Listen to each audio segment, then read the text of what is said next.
2025년 6월 16일 필리핀 케손주 루세나에서 3820지구 코스모폴리탄 루세나 로타리 클럽이 맞춤형 이동진료소를 전달하는 글로벌 보조금 사업을 진행했습니다.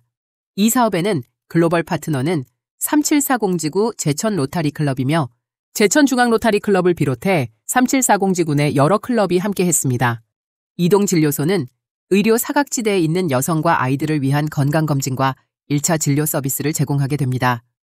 로타리는 오늘도 전 세계 곳곳에 희망과 생명을 전하고 있습니다. 다음은 관계자 인터뷰를 들어보겠습니다. Sa mga lugar na barangay, yung malalayo, problem natin talaga yung wala silang health center. Puro improvise tayo, ginagawa natin. Ito magagamit natin doon. Sa mga barangay, I think yung size is maliit, kaya niyang pumasok sa mga barangay.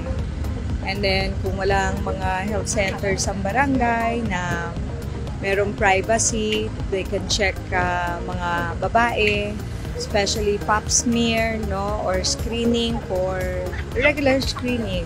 Pap smear for breast cancer and cervical cancer. And then meron naman tayong sa IPHO na ultrasound, portable ultrasound na ginagamit, may technician tayo. So pagbaba ni na Doktora Tin, Doktora Lai ng IPHO, they can just bring this mobile maternal and children's clinic. It's a very good project.